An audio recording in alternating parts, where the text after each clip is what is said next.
All right, guys, why is my rifle better than your rifle? Actually, it's not better than your rifle, but I got you to click on the video, so hopefully you watch. And there's a point to it. So, everyone on the internet and when you meet people at the range, there's always that little bit of, oh, that's a cool rifle, but here's what I have. And then you have to almost prove yours is, why you made your choice or why yours is better. On the internet, it's more like everyone hating on each other. I would never buy that brand. That's garbage. I've only heard these things or this and this happened. I have a buddy that this happened to that brand. Blah, blah, blah, blah, blah. So what is brand loyalty? And also, who does have the best rifle? What is the best rifle? And everyone in the comments is going to tell me what the best rifle is right now. You're going to have your snobs, LMT, or, Knight's Armament, and all those other fancy ones. And they're great rifles. But are they the best rifle? Like, what is the best rifle? What are we defining? So let's break it down. Brand loyalty people that are all about the name, the bouginess, right? Those are two big ones right there. And people that do research. So you're going to fall into one of these categories. Hopefully you don't fall into just one of them because we're all guilty of probably all three, right? And I think research is not being guilty. That's what we should do, is do your research and figure out what the best rifle for you is. Because honestly, what the best rifle for me might not be the best rifle for you, even though my rifle is still better than yours. Like I said, it just is. I win. I'm joking, guys. Do I like BCM? Yes, I am a big fan of BCM products. Do I like EOTech? Do I like ADM? I know people that hate American Defense Manufacturing. That's okay. I like them. I like their AMB lower control or lower receiver. So that's me. I'm a big fan of Geisley. Some people hate Bill Geisley. I'm not sure why. We all love Bill. But someone's going to say why Geisley triggers are crap. And that's okay. You're entitled to your opinion. But let's break it down. Like, why do you think that's crap? Or why do you think PSA is crap? There's people that hate PSA. PSA makes things affordable for many people, right? Well, how do they do that? Well, they do it through a couple ways. One, maybe they're not using the best materials, but honestly, go do your research on their bolt carriers. Go do your research on the metals they use for their handguards and their lower receivers. They're not using crap. They're using mil spec, and everyone's like, oh, well, mil spec means it's still bottom grade. And I'm military. I understand what mil spec is. But at the end of the day, that mil spec AR-15, which I have used very many times, M4, M16 for some of you older guys, has been through combat. It's combat tested. It does the trick. It does the job. So to say that's crap, that's crazy to me as well. And some people are like, well, you need to be a modern looking rifle. The old A2 front, that's obsolete. That's another thing too, obsolete, right? Well, guess what, guys? We're all running, if you're running an AR-15, we all are running the Eugene Stoner platform. It might be a variant. It might be upgraded. At the end of the day, it's still a Stoner platform, which means it's all outdated, technically. But that's not what this is about. Why are you brand loyal? Why do you feel you have to have a certain brand? Is it like a status? Because guys, we're just as guilty as females sometimes. Like, they might have those red bottom shoes or those Louis V bags, but y'all are still as guilty with that LMT or that Knight's Armament or that Noveski. Y'all have to have that status. And sometimes that's what it is. So I urge you to not just worry about a status, about a brand. I'm not saying those brands don't make good products. They do. But a lot of times what makes them better than others is really the QC, right? The quality control. And that can be a difference as well. So yes, every company is going to have something that is going to have an issue. Some companies are going to have quality control more than others. It all depends on how many people they want to employ for that. So it comes down to dollars, right? And if you're a big company, well, you're probably going to have good quality control if you have a good product, so you're going to have more people checking your stuff. But at the end of the day, blems get out, mistakes get out, right? Like, lemons are going to get out. I don't care if you're talking about cars, phones, computers, firearms. It doesn't matter. You're going to have lemons. Now, typically what I have seen is you get a lemon. Well, all of a sudden now that entire company is garbage, right? Because I had a lemon. And I think SIG, unfortunately, has had that happen a couple of times now.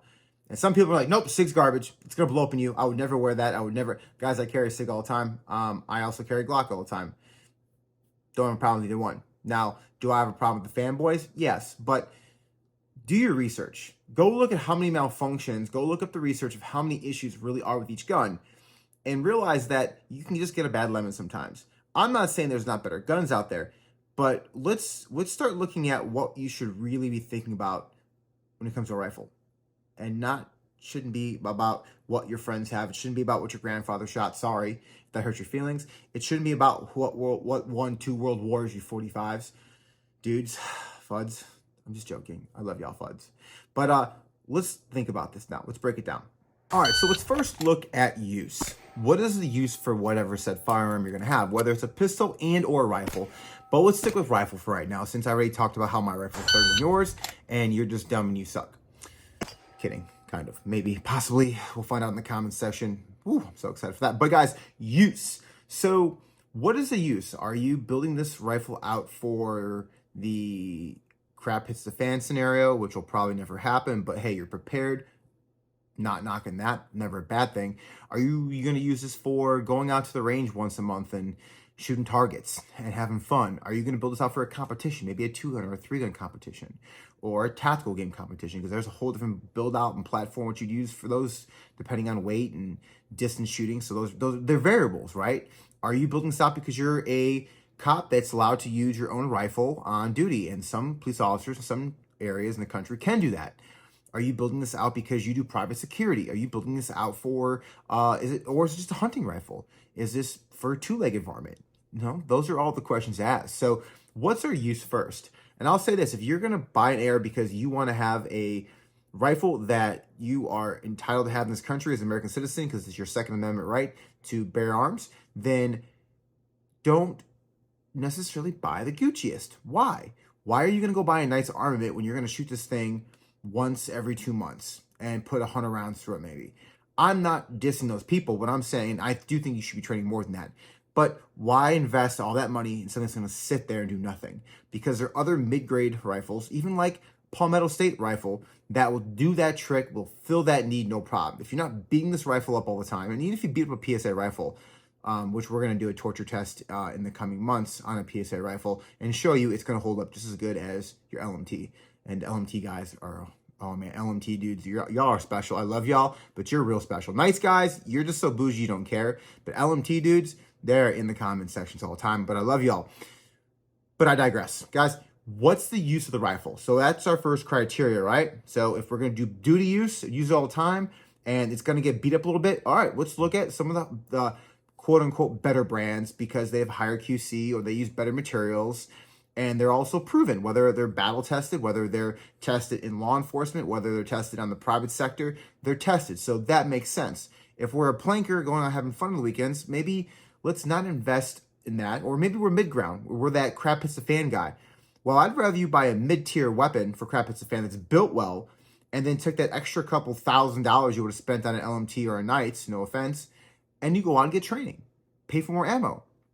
That is something that I would recommend. So use is our first category. Let's think about that. So next is going to be price, and price comes down to your budget. And if you don't have a budget, and say you have all the money in the world, then sure, go buy a nice armament, no problem. Go buy an LMT or a Noveski. They're great rifles, and someone's going to be like, nope, actually, I heard a friend that had a friend that said this Noveski didn't do this.